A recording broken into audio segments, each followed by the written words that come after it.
Welcome to the Harvesting Wisdom podcast. Together we explore the vast landscapes of life, delving into the rich soil of experiences, sowing the seeds of curiosity, and harvesting the profound wisdom that each episode unfolds.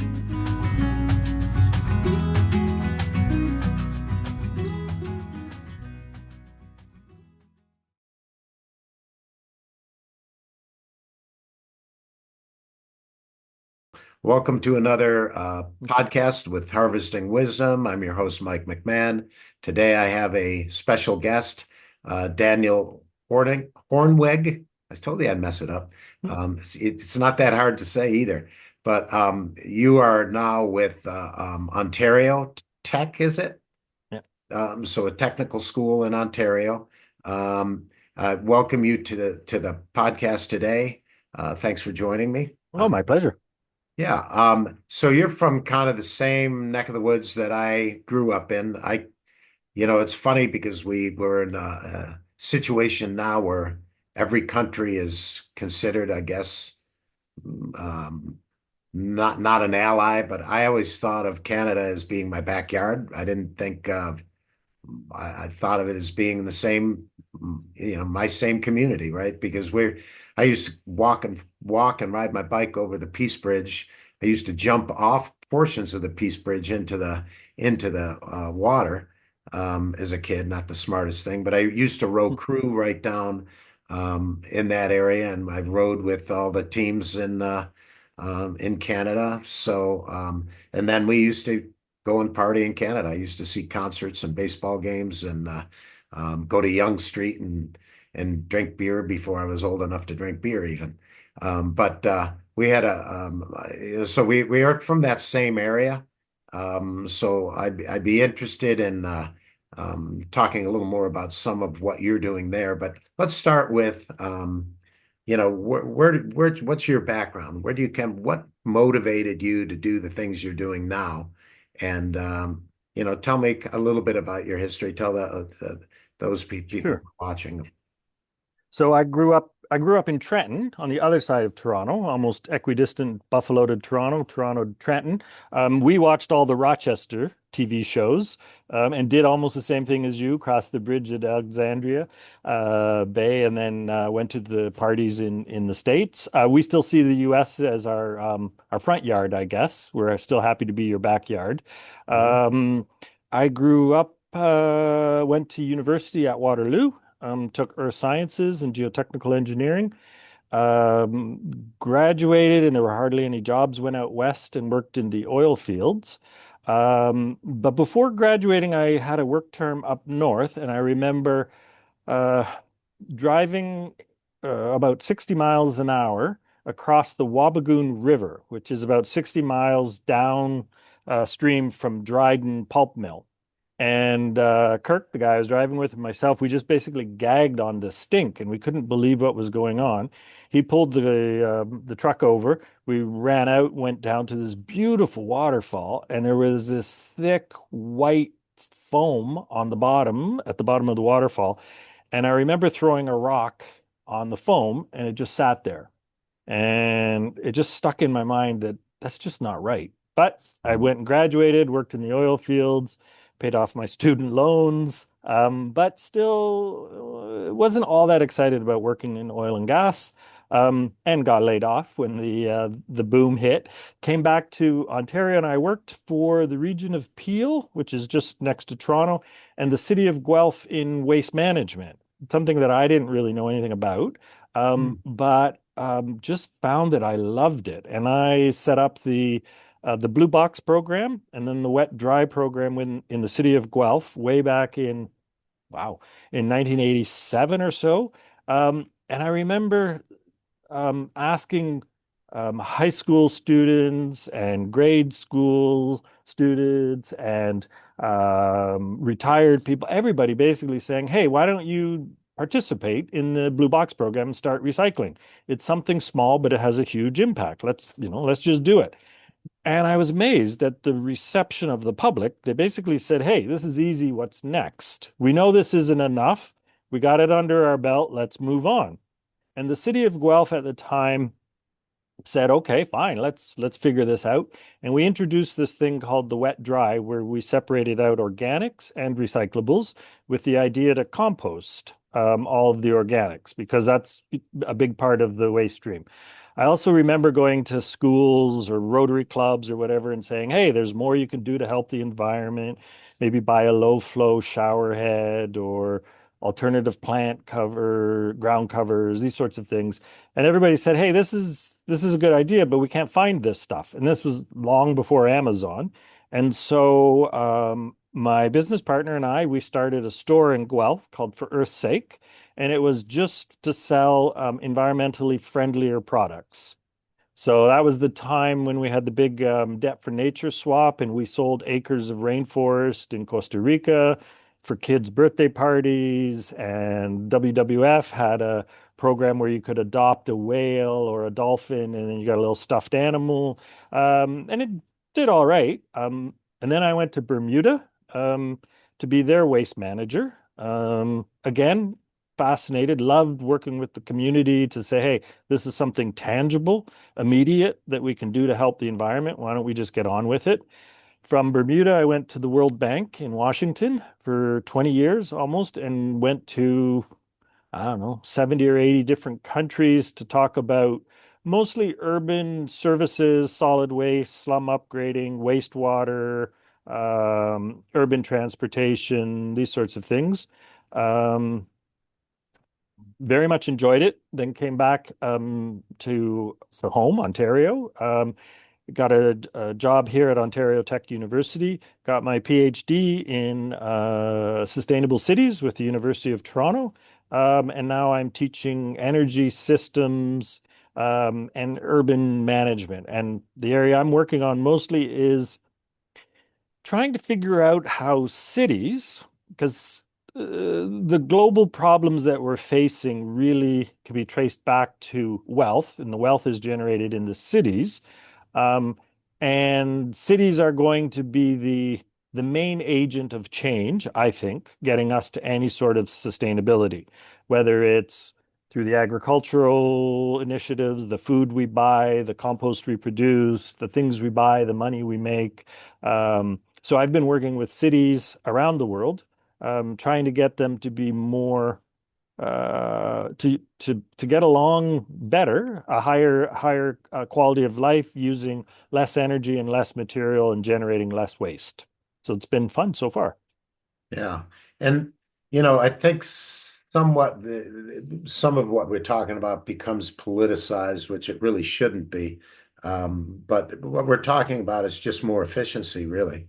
If Hmm. you are in gas and oil, you don't want to waste any of it, and you want to make sure you're doing the work efficiently and you're getting it to consumers efficiently. We're all part of the oil um, issue Mm. because we are all, everything we do, all of our energy, our clothes, everything we're doing is based on it. It's not going away anytime soon, unless, of course, that water or that oil starts to dry up, which, it's predicted at some point it will. So transitioning energy systems is a big thing, and it doesn't need to be a political thing in my mind, but um, yeah, you've got to, so like all of us, this is great for kids in college. What are you going to do, with your Mm. life? And you just listed, you've been all over the board. You were in the oil industry doing that and it paid your bills.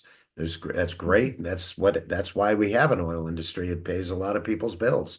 Um, and then you did the World Bank thing, which is fascinating. I met a lady who had retired. She was, I think, the controller for the World Bank in Asia. I can't remember which bank she was, but we met in Namibia. Her Mm. husband is a photographer, and then there was another couple that was with USAID, and we hung out there and met, and I still have yet to get them on the podcast because they're Mm. always traveling, and they're from Western Canada, all of them. Mm. So interesting group of people. But the other thing you mentioned is you were kind of composting for quite a while, and working in that space. That's what we do at my Soil Seed and Water, my company. It's our base for most of our organic farming amendments, so soil amendments. And again, that's progress too. I've had friends in that waste diversion for a long time. Um, it's a work in progress, and part of it is really society. You mentioned that the town, embraced what you were doing when you started your wet dry program and that kind of thing. Um, to me, source separation um, doesn't offend anybody. It does not attack any industry.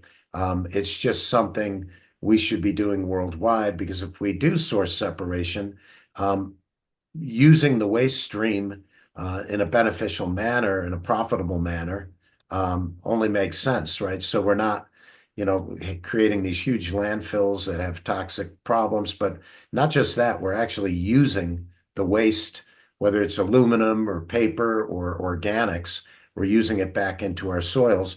Doesn't mean we even necessarily have to change the industrial farming model, which I think is going to change no matter what. But um, even with that, you need carbon in your soil. So putting this stuff back in is kind of an interesting way to go. So right now, so that's kind of what got you where you are, and that's you look back and you wonder, would you ever take that path again? Do you think isn't it crazy as a kid in college, what are you going to do? They think they're going to go to one business and sit in one office and do the same thing every day. No, the careers are constantly changing and they're scary, for a young person at some point, but it's also, fabulous. I mean, it sounds like you had a quite an exciting life doing the things you've done. So at this point, you're now with it's a university, Ontario Mhm. Tech, right?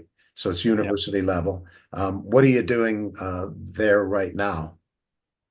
I teach second year and fourth year energy systems engineering. So it's kind of the big picture, and then we also have the fourth year course is putting together an energy system for a city in Africa and a city in Canada. And I also teach a graduate course in project management for engineers.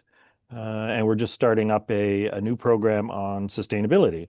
Wow. So I get to I mean, I know it sounds trite or corny, but I find that it's an honor to be teaching fourth year students who are just about to graduate as engineers and heading out. Most of them have jobs already, and just to kind of a last chance to whisper in their ears before they go and have a career on some of the things that it's our job to try and instill in them and teach them systems, how it's all connected, how we're all part of this, how you've got to be able to do the math, but you've also got to be able to think like people in the community and the role of empathy and how all the pieces fit together.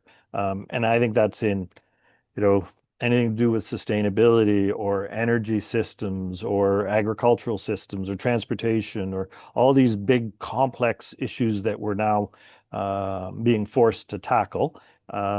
We need to take a big, both a technically competent and a socially relevant approach to these challenges. So that's kind of what we try to do. Interesting. Yeah, the what's kind of interesting is my degree in environmental design back in University of Buffalo was God, 40 years ago, right? And or maybe more than that. But what's interesting is when I got out, I did the same thing. I didn't really want to stay in that region, the snow and the rain and everything. But it wasn't just that, it was the steel belt that was becoming the rust belt.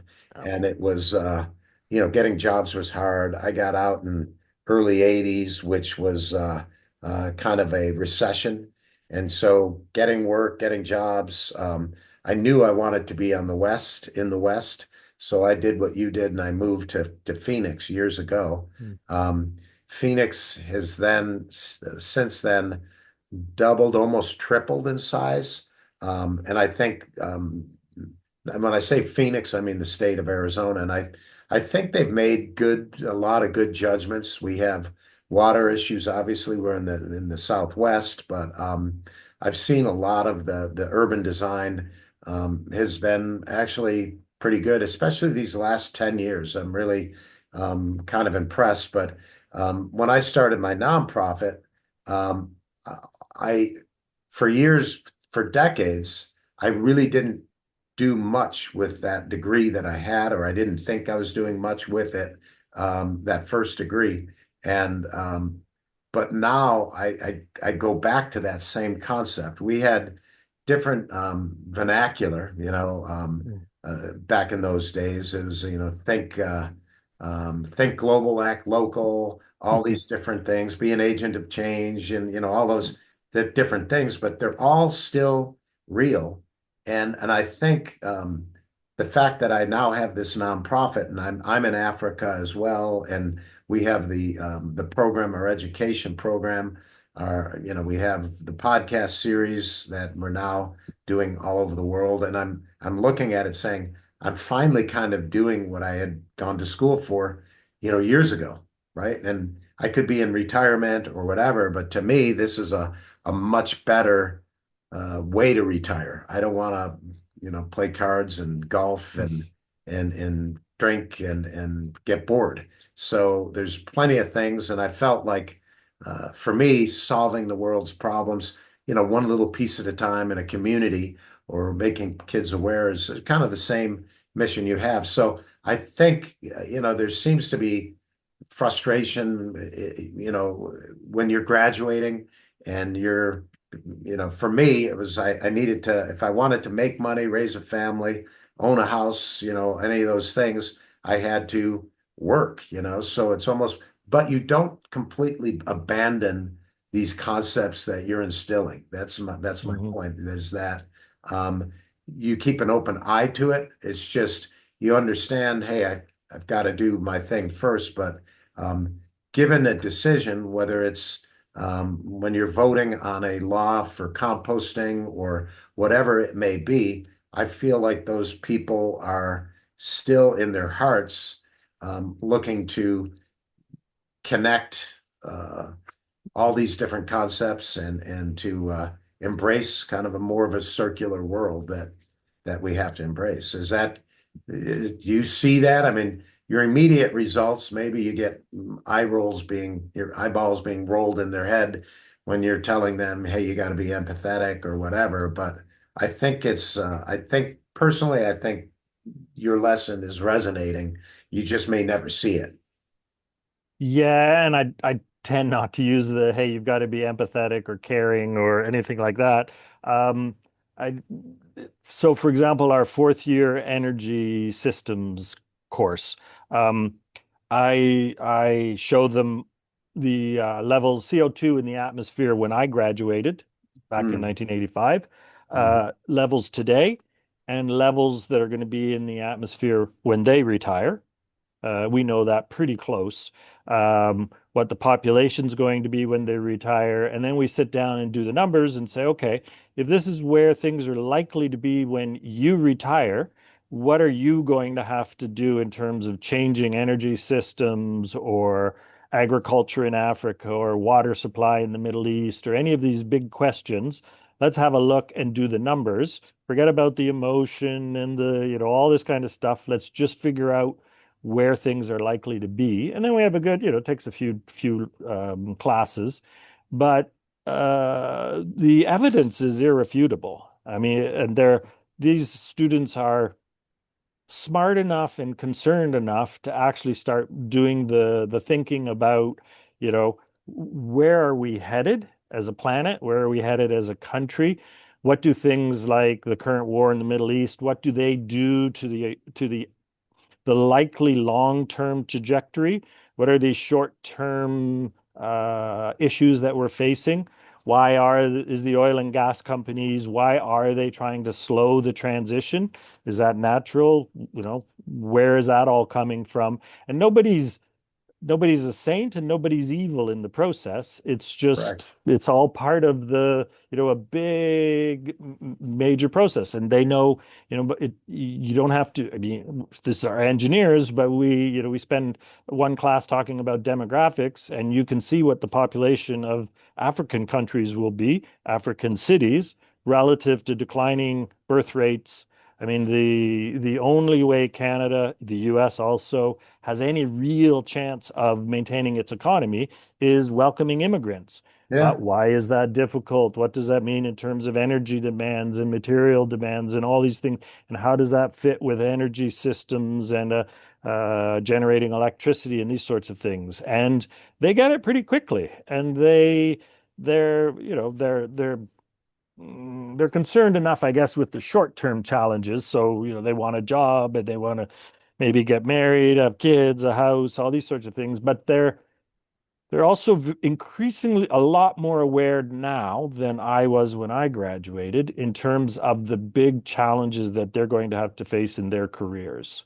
Well, Um, we see um, we see that the fact that the levels of carbon in the atmosphere, for instance, or just the cumulative effects of dumping or not handling all the various wastes we have in creating pollution, whether it's land, soil erosion, whether it's in the air, whatever. We see it, like you said, it's yeah, science to science. Whether you want to believe it or not is up to you, exactly. right? Yes. And so but the deal is what we're really seeing is this is the largest human experiment that on our bodies and on who we are that's ever taken place in the we call it 10,000 years of Homo sapien or 40,000 years, whatever it may be. This is the first time we're in this anthropo was it the anthropo The Anthropocene? Anthropocene. That's the best way to pronounce it, I guess. It's the first time that we as humans have really affected our own. We're in our own cesspool that we've created on our own, and we don't know what the effects of these pollutants will be because they're already Mm, high. And you can't specifically say when somebody has cancer or heart disease or lung disease, whatever it may be. You can't, at this point, it's causal, but it's becoming kind of an obvious thing. When we were young, there wasn't the level of diabetes, there wasn't the level of obesity. Um, there was cancer because cigarettes, and yeah. cigarettes are kind of declined in the Western world somewhat, tobacco. And with that, we saw an increase in life expectancy and health. But we seem as a species, we continue to find these things that are detrimental to ourselves, and we create some kind of addiction toward them, right? So it is an interesting setup, and you wonder how much longer people can ignore or pretend it's not happening. Um, and it's all about, I guess your perspective. And that's, I think where educators have an important role is we just show you the science. If you decide that you want to ignore that, then that's great. But that's up to you. And I think that's, Mm. what you're speaking to. I am curious, said you're in a city in Africa. Where in Africa are you guys you're collaborating with a university over there or you're doing a project over there? We're one in Addis Ababa, but the students get to pick the city. Oh, Um, Out of I give them, I think there's 24 cities in Africa that have 5 million or more people. So they have to pick okay. one of the bigger ones. And then Okay. they do the population today, and then they project it out to 2050 and 2075. And that's where it gets really interesting because the most of the larger African cities are increasing faster than anywhere else in the world now in terms of population. Right. So that's why they need significant new sources of electricity, water supply, etc. Yeah, we So, go, I go there every year. I'll go again this year, but we have projects in Lilongwe, Malawi, mhm, and Karanga up there, and um, Mizuzu, and then in um, we're also doing safaris. Um, we call them expeditions. They're 2 week eco tours. As a matter of fact, I'll have Maria send you information on that for really inexpensive. For 2 weeks, you fly yourself over there, which you can do relatively inexpensively. But we partnered up with a safari a company. The two guys who own that are friends, and they are on either side of Zimbabwe. mm, And so the trip, you go into Bulawayo, and you go to the mhm, Natural History Museum, and you see all the animals, the bugs, the arthropods, everything is stuffed. So it's a great way to start a safari because you can see this is what the animals really are, and they look at. We've got an app that the kids can use, and then they can go out and photo and see if they can see the big five. But we do a safari on either side of the country. In Bulawayo, though, we do the a seed bank. mhm, A lot of people don't know what that is and how important the diversity of seed is. We go into the Natural History Museum, but there's also a couple of ruins that are several hundred years old, showing how life was, back in those days, and how those societies, were worked. Um, there's a variety of different tribes that are throughout Africa. You can see the evidence of colonialism as we came and separated out in an unnatural way all these countries that are there now.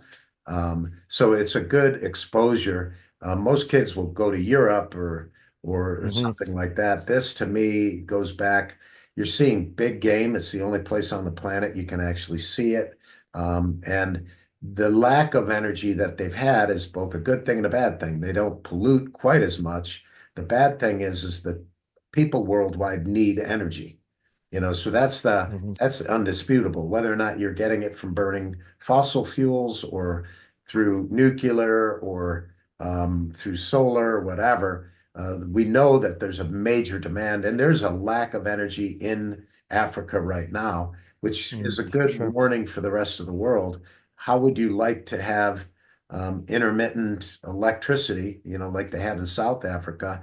They have times where you can't use electricity. We're not used to that in the US. Or No. rural areas that have not just electricity, they don't even have fuel. Um, in Zimbabwe, the police have the automobiles, but sometimes they can't actually respond to crimes because they don't have gas to put in their car. So Mhm, it's a thing that we as a world have to solve, and that's an energy crisis. Our concept is hemp for Africa. Um, and hemp for Africa is we can grow hemp. Hemp has been grown very successfully in Canada. And the idea is that you get a lot of material there that can be burned and turned into biochar, and then that biochar can go into clean cook stoves. It's currently they make biochar, but they're going out into old growth forest or bush, and mhm, they're cutting down trees. It's now illegal because they've destroyed so much of the bush, but they still do it because they need energy, right? And they come home and they'll bury that, put it in a pit, and make a biochar out of it. They call it charcoal, which will burn longer and more efficiently, and that's how they eat. Problem is that part of the world, including Southeast Asia and Central Asia, have the most soot, which is another. It's much more dangerous than the CO2, but there's less of it. But still, and it only sits in the atmosphere for a short period of time. But we think that the Hemp for Africa concept will allow them to have people the ability to burn for their dinner without creating that soot. And it's a much more reliable way for them to. So there's solutions like that as an engineer you can see. And I think we don't have to always rely on our politicians to do anything. Most of the time, That's a good thing. we can rely on them to get us in trouble and to cause problems. But we also see a lot of innovation in technology and at the business level and at the university level. So it doesn't. It's What do you think? Are you optimistic that we? Oh, very. I agree completely. I mean, we saw it in 1973 with the oil embargo out of the Middle East. Yeah, yeah, I remember that. Uh, Yeah, France, within a decade, they electrified 60% of their energy requirements. We're seeing it now in Africa already. It already was starting. Pakistan as well, many countries that, they're solving the energy crisis themselves. right. And the role of solar and wind and other renewables is so high. And we're already seeing the whole, with the Strait of Hormuz closed, the war in the Middle East is going to fast track the movement to renewables, especially in low income countries, because they're the ones who always pay the highest price. The ones least Sure. able to afford it pay the highest price. And they have Um, the smallest carbon footprint per person Exactly. I mean, that they're paying for. yeah, 1/50th of the carbon footprint most people in Africa than the US and Canada, for example.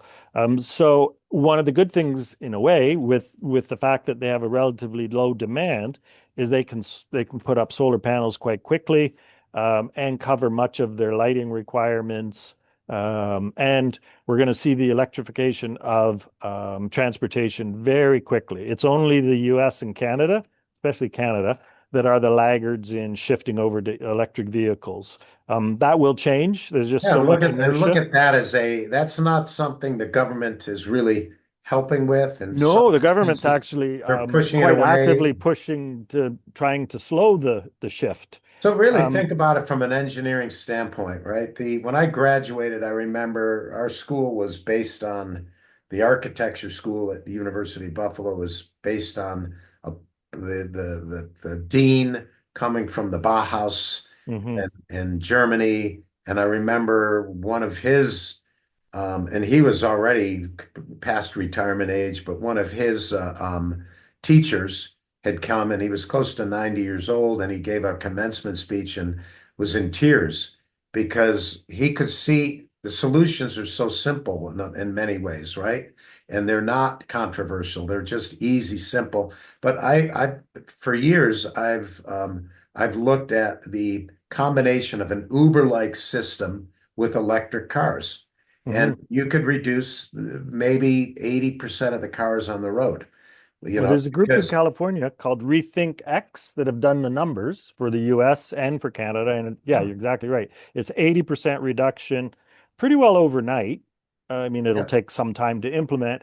But the enhanced well-being is significant because people want to move around. It's not that we enjoy driving somewhere. It's the fact that we want to be you there want to be wherever that someplace place else. is. Yeah, exactly. Right, And right, that's right. what drives cities and economies and all those sorts of things. So the more we can move around with requiring less fuel and less congestion and less air pollution, You get the less better. accidents, right? All the human Exactly, accidents. much I less. mean, car accidents are 98% human. Yeah, Have you guys yeah. have Waymo over there yet? We do, but not so much yet. We're still struggling a bit with the snow. Oh yeah. But it's yeah, I think there'll be a major shift in transportation. Again, there's a lot of inertia in the existing system, so it changes somewhat, like tectonic plates. It moves, we get a bit of a,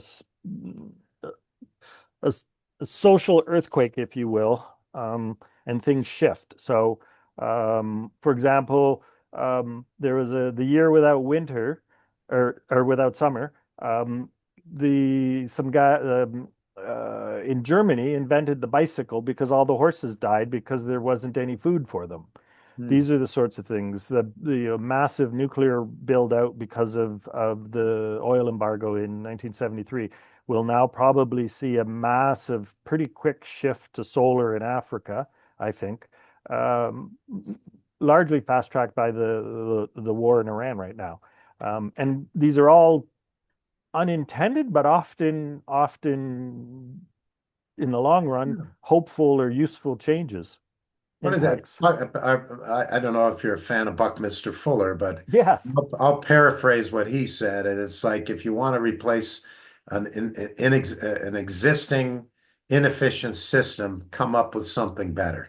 That's basically exactly. it, right? So it doesn't mean we have to take tax dollars and force people to do this, that, or the other. We just have to come up with something better that is easily adapted that people see and they just start doing it, right? I mean, Exactly. when I got out of college, there was no cell phone.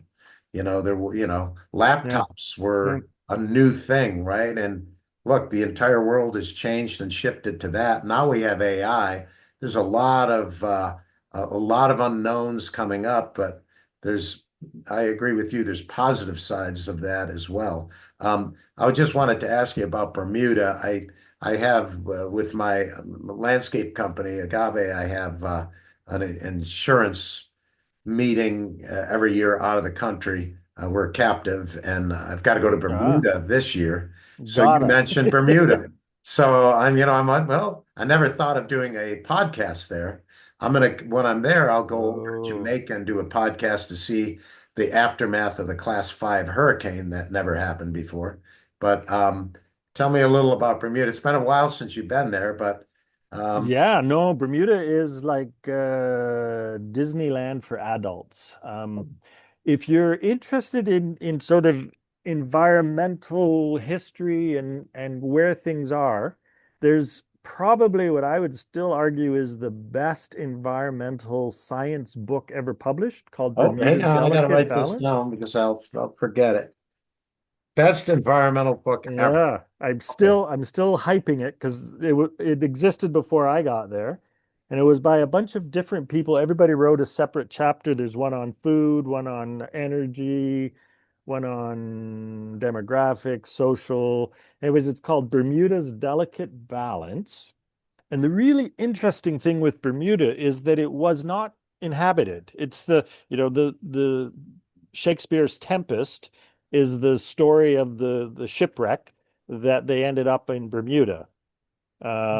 And so that was when Bermuda was populated with a few people. So and it's a relatively young island. So there's only I think seven or eight endemic species, and some of them were extirpated or made extinct. Um, but there's a whole discussion about how people have tried to bring back total native species to Bermuda. Um, there was a time when certain birds came in, and then there were rats that ate all the birds. The A bird, a little little bit like the like the Galapagos. Galapagos, Yeah, yeah. exactly. But it's a much smaller, it's a tabletop laboratory of environmental change and what humans did. Sort of the bad news story, but then also what humans can do, the good news story. So Mhm. Bermuda, because almost everything is imported, they know exactly how much material is brought in, how much garbage is generated, where it goes.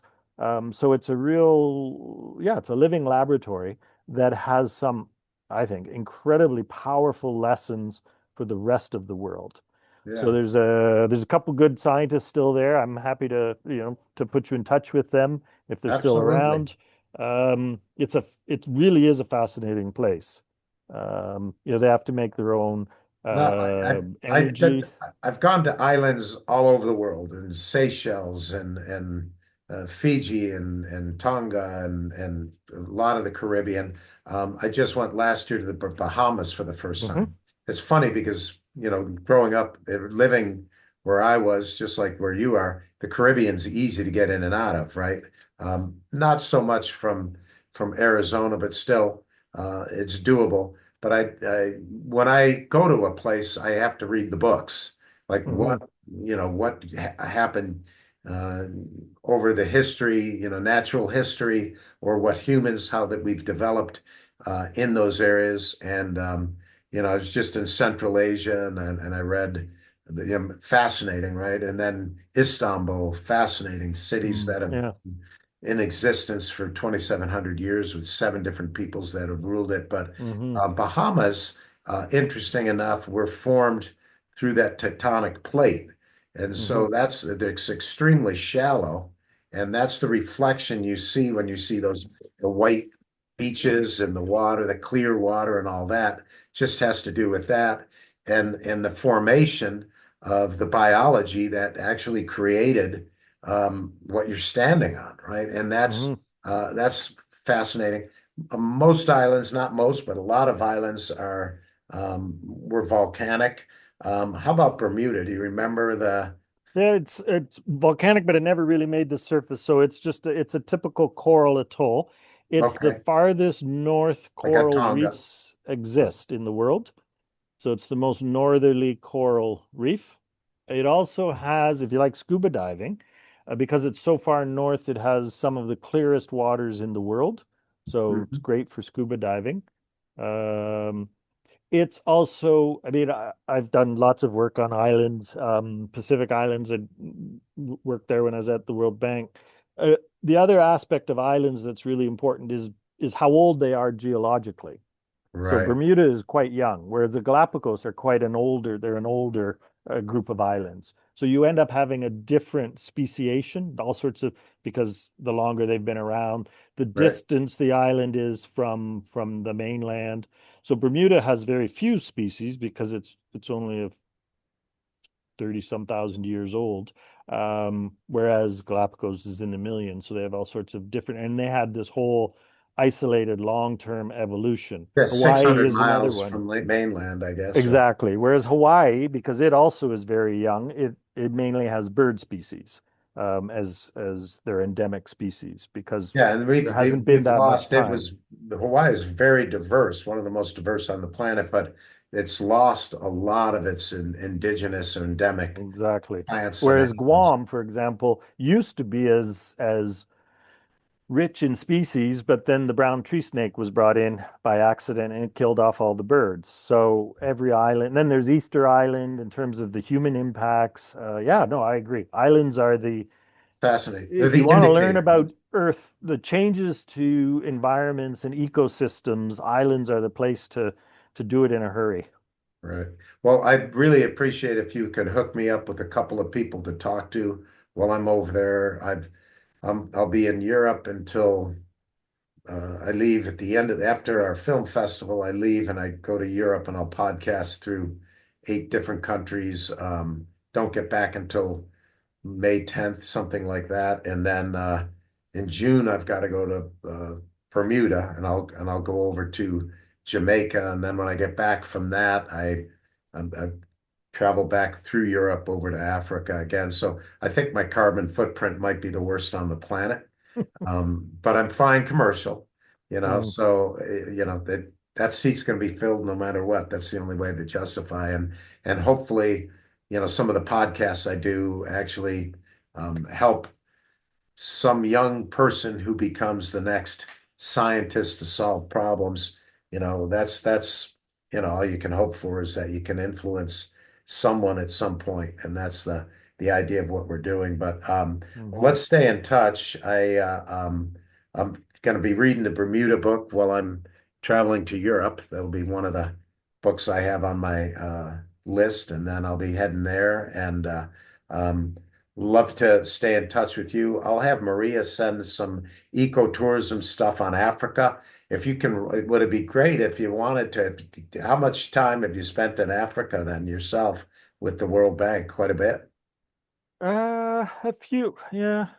I mean, I was based in Washington, but probably, I don't know, a dozen, 20 trips or so. Yeah, yeah. If you want to go Mostly back to Africa, Zimbabwe, Zambia, Tanzania, um, Kenya. yeah. So you do the same kind of general area. I do that Southeast Africa. Um, And, ideally, some of the stuff we're doing will spread to the western side as well. But yeah, if you want another trip, Yeah, grab a indeed. dozen students and let's go on safari They'd again. love it. Zimbabwe, a great place to go. So we'll stay in touch and hopefully maybe in a year or two, you can come into Phoenix and see our composting operations and maybe come to the film festival. But great talking to you today. Appreciate again you spending the time with me, Danielle Hoornweg, and have a great day and let's stay in touch. You too, Mike. Thanks. Okay, take Good care. luck with it all. And You bet. yeah, bon voyage. Yeah, Bon same to you. voyages, I guess, plural. All Yeah, right. yeah. Bye. Okay, take care. Bye-bye. Thank you to Dave for joining with our guest from Ontario, Daniel. I hope that you enjoy seeing his perspective, and we'd love you to subscribe and to follow us. Um, and please give us your comments on things we can do better. Thank you.